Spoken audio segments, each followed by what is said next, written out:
Welcome. I'm Alice Alicia Jones, and this is another one of my Living Consciously videos. I am so happy to be here. I've had an experience very recently that I wanted to share with you today.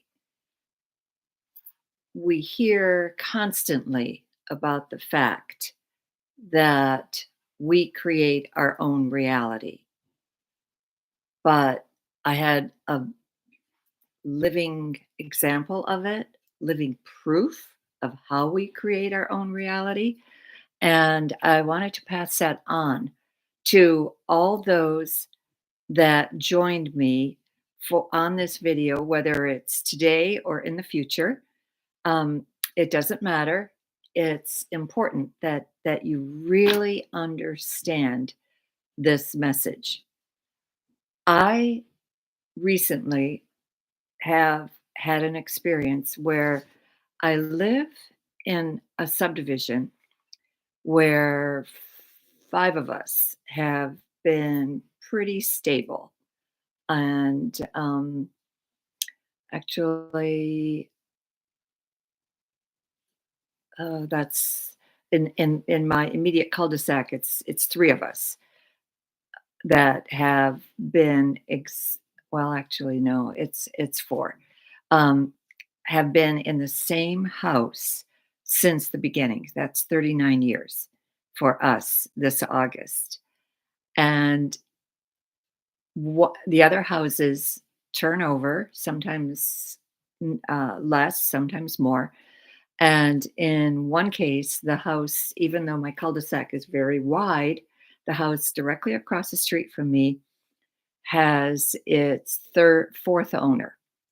And when they moved in, which was 3 years ago, I just, I know they were a military family, but for whatever reason, I presumed that they'd be here a long time because some of the military families have been known to be here for 5, 6, and 7 years.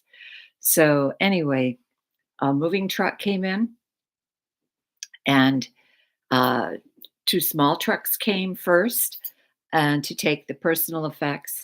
And each time I saw evidence of the family going on to their next destination, I got a little bit choked up and I thought, I really haven't made much of an effort to be uh, friendly. I mean, I was friendly whenever I saw them on the outside, but that was very infrequently, maybe once or twice a year. And so and then one of the other neighbors happened to walk over as I was gardening, and she had mentioned that they were moving to Colorado Springs. He was with the Space Force, and he was being transferred there, and that the wife had had a baby. Well, not only did I not know that she was pregnant, I had no idea that she had had a baby. So I took it upon myself to determine that I was going to give that baby a gift, a welcoming gift. Welcome to this world. And I also wanted to give her a gift, kind of as just a thank you for being the kind, generous person that she was. She was one of the very, very few people that when she moved in, for Christmas, they moved in the summer, but at Christmas time, they sent me a bunch of cookies on a plate, 4 different varieties. And for whatever reason, I never reciprocated. And I kept chiding myself for that. I kept saying, "This is wrong. I really need to bake."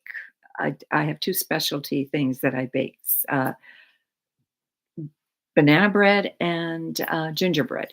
And so I really have to send some over. Never did. So I kept thinking, this is wrong. I really need to get these gifts over to the family. One day after another, after a third, after a fourth went by, and I finally said to myself, then the big moving van, the 2 small trucks filled up, the big moving van was there. And I thought, "Oh gosh, it's too late. I'll just have to mail them." But I said to myself, if I'm supposed to give the gift to them before they're fully gone, I make somehow make it so that I pass their path, that I cross their path. And because no matter how many people were in the driveway or with the trucks, with the cars that were there, I didn't see the family members.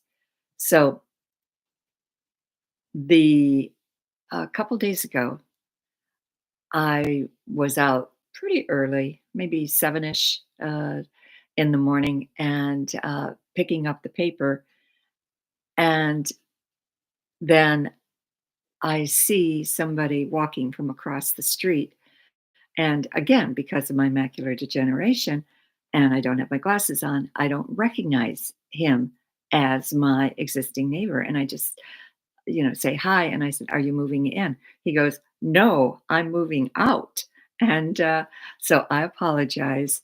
And anyway, I realized that this was Spirit's synchronicity. This was Spirit's way of setting it up that I was to bring them the gift. And so in my last conversation with him, that's exactly what I said. I told him I had a gift for the baby. And because the other members of the family, the mother with the four children had left, had flown out a couple days ago, and they were already in Colorado Springs having a ball with their grandparents. Apparently, that's where he met his wife and that is where the grandparents lived. So, needless to say, they were ecstatic that the family was coming there. And I asked him what he did with the house. He said he kept it because there was a very strong possibility he would be transferred back here. And so anyway, I told him I had a gift for him and or for the baby and for his wife. And so uh, I walked it over later that afternoon because this was very early in the morning. I walked it over later that afternoon. He wasn't home, but I wrapped it in plastic just in case rain happened. But I knew that that was Spirit's way of telling me, yes, you are to give them the gift in person rather than mailing it to them. And it opened the irony was it seemed like there was barely a day that went by before I said uh, to myself, to my guides, that this is what I wanted. I wanted to be able to cross paths with them so that it would just be easier for me to give them the gift. And how did I do it? Through thought. So, your ability to change the direction of your life is a thought away. It doesn't take much to for you to figure out exactly what it is that is frustrating you and exactly what it is that's holding you back. Yes, it does take introspection. Yes, it does take admitting to yourself what it is that you are, what, what stumbling blocks are you succumbing to in order not to get what you want? Is it too hard? Do you not want to put the time in? Do you just want things to fall into place? If you continue to focus on the goal, the fait accompli, then Spirit has a way of paving the path, of paving the way to get what it is that you want. Is there legwork involved? Absolutely. Do books write themselves? No. Do they get themselves published by themselves? No. You have to, there is a certain amount of legwork that you have to put in. So just know that it all starts with thought. What do you want? What do you want to see to show up in your life? And spirit will help you pave the way, but spirit won't do your work for you. I had to have gone out to buy a present for that baby. I had to know what it was that I was going to give the wife. And so uh, I I do have a gift closet where I keep extra presents, and fortunately, that has saved me a lot of times where somebody had unexpectedly given me something, and I was able to reciprocate. But for this family, um, that just never happened. So until just recently. So w- what I'm saying to you is in making choices, be absolutely clear, be absolutely specific about what it is that you want to appear in your life, not just a vague idea. If you stop and look at vague ideas, there could be a gazillion ways of bringing those to reality. So you have to be 100% specific. And then, like I said earlier, you have to state clearly what you're after. In my case, I wanted to see cross paths with a member of the family, husband or wife, that I could state my intention of giving them their gift. Um, this clears any kind of confusion that there could be in your intention. And so you have to take, like I said, take the steps of what you're after. And in some cases, if you're after a big goal, like going back to school, completing your education that you might have started 30 years ago, and thinking, and then finding all kinds of reasons why this won't work.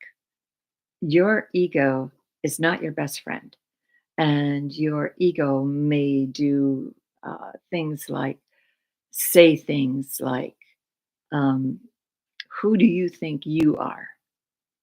Or, like in my case, um, you will never get what you want. So settle for what you can get. And I had to sit down and make a list of all those high goals that I had set for myself that seemed unachievable. And the fact is that I got so far everyone except one. So I have one more high goal that I'm after. And that is best to let's say to be kept inside of me until I have accumulated all the steps. Well, actually there's more than one, there's two. So anyway, another thing that you can use to help you in this path, to help you with this process, look for the synchronicities. Look for where the paths cross. In my case, the synchronicity that I wanted to see appear is the neighbor just being outside when I was outside. And I'm not out that often. If I am out, it's a lot of times it's in the back. So I'm not out front that often. And to have the neighbor appear at 7 o'clock in the morning, that's pretty special.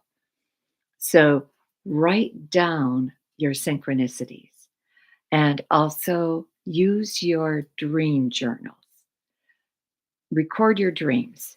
And because your dreams are usually an indication of where you are in relation to where you want to go.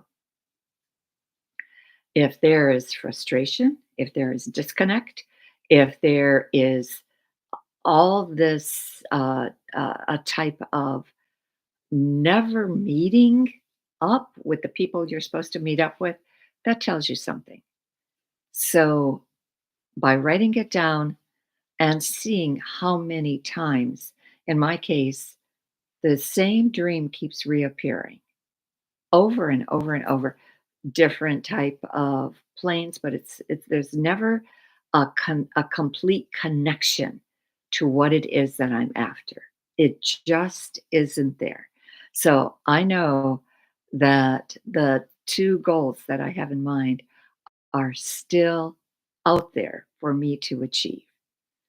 And interestingly enough, listening to Bashar, um, the extraterrestrial that Daryl Anka channels, he said something to me that, or he said something to the audience that I thought was very, very special. And I'd like to pass this on to you.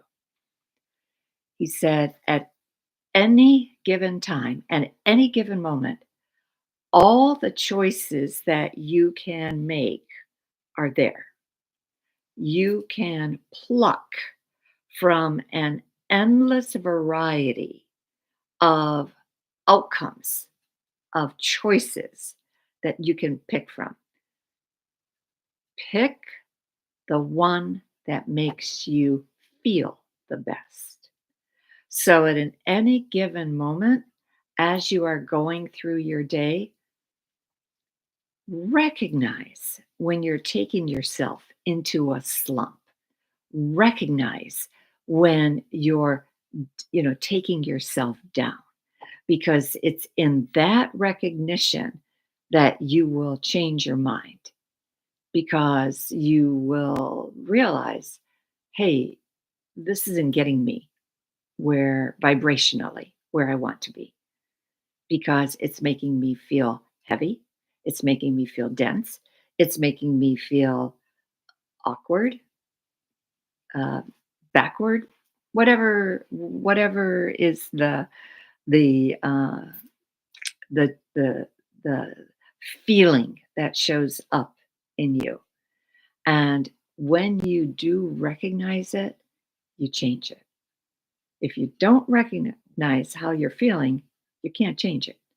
And one of the saddest words I ever heard, two women who said the same exact thing: I don't know how I feel. And I'm thinking, how can you not know how you feel? But they were that disconnected from their own sensations that go through their body. Recently, too, this is a good thing. People, I make a statement and somebody says, "Oh my God, I got tingles," by just hearing that statement, and then they recognize there's truth in that, because tingles usually, like, it sets your electrical system on fire, or it sets it moving up your spine or up your arms, or wherever it shows up for you. So absolutely, keep track of your feelings. I know what I have to do to achieve the two goals I'm after. Ton of work involved in it. And I know too that there have been times where I've just said, I don't want to do all the work involved. But guess what? If I'm going to achieve those goals, I have to do all the work involved. But as soon as spirit sees how absolutely sincere I am in achieving those goals, rather than shying away from them, um, and somebody else recently said, the fear of success is just as strong of a motivator as the fear of failure. Fear of success could hold you back. I don't want to show up my siblings. I don't want to show up my colleagues. I don't want to show up my neighbors. I don't want to show up my friends. I don't want to show up my spouse, significant other. That has nothing to do with it. Absolutely nothing. You are your own person. You have a set of items that you came here to accomplish. That doesn't reflect poorly on, on what anybody else does. So if you achieve a pinnacle of success because of what you've done, so be it. Do not be afraid to stand in the accolades of that success. I also, before I leave, I just want to share one more thing with you. And in talking about these two goals that I have that are still outstanding for me, um, I went through. I did an exercise for myself that I recommend uh, that others do. In my case, I stood through two in front of two doors. I took and opened the door where I had completed one of the issues. And I went through and I saw myself. I saw where I was. I saw and I felt the feelings of how I felt. I saw how I was dressed and I knew exactly how I felt um, as I completed that goal. Then the second door was do nothing, don't complete the goal. Just get to the end of your life without having completed it. And this time, and it was a visceral reaction, I felt the prickles against my body as if I was walking through brambles. And so I realized that and what are the prickles? My own doubts, my own fears, my own lack of attention to what I wanted to do.